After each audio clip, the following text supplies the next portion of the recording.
Senator, I want to get your reaction to this development from Iraq tonight, the killing of the top Iranian general at Baghdad airport. Well, first, let's be clear. Soleimani has American blood on his hands. He has been involved in, ordered attacks that have cost American lives and wounded many of other soldiers. This is somebody who is a bad person.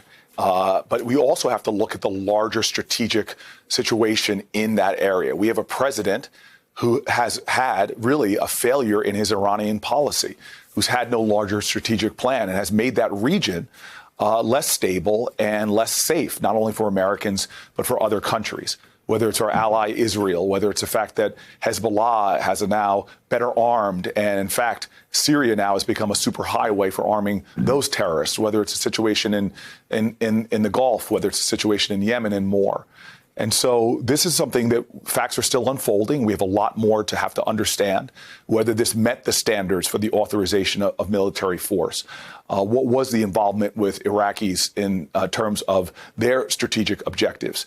And what will be the following days be like for the safety and security and the strength of our overall situation right now with Iran?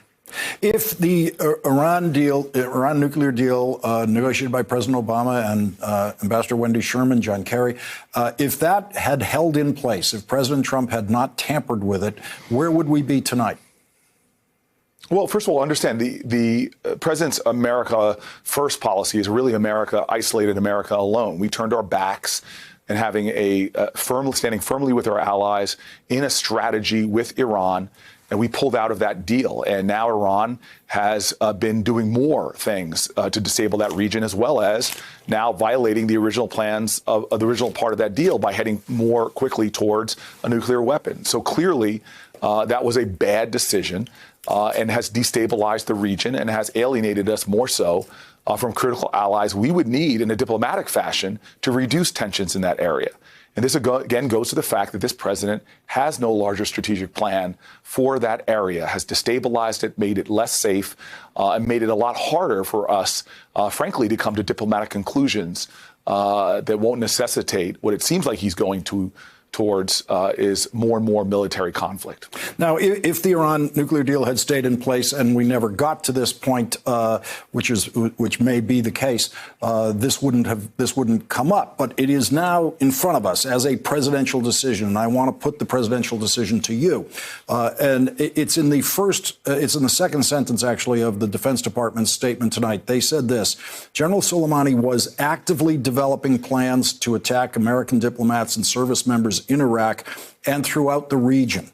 How would you make the presidential decision about what to do about that, if that's accurate, and if you were accurately presented with information that said General Soleimani was actively developing plans to attack American diplomats?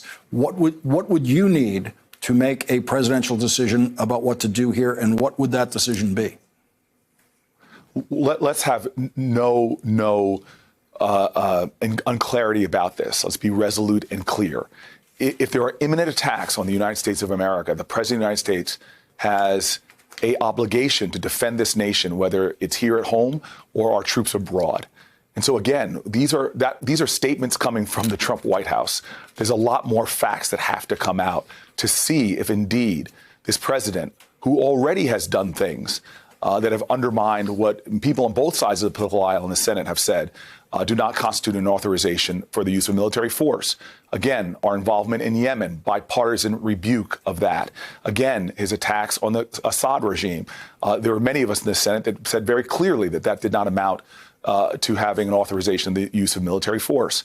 So clearly, there's no question about it. Presidents need to be resolute and strong in defending this nation. But this is a president that, again, has made this country less safe because of his lack of strategy and doing foreign policy by impulse, by tweet, against even his generals and his advisors, who many of them are finding out about his policy decisions from his social media. This is not a way to run American foreign policy and not a way to create safety, not to mention peace in that region. Thanks for checking out our YouTube channel. Subscribe by clicking on the button below for more from The Last Word and the rest of MSNBC.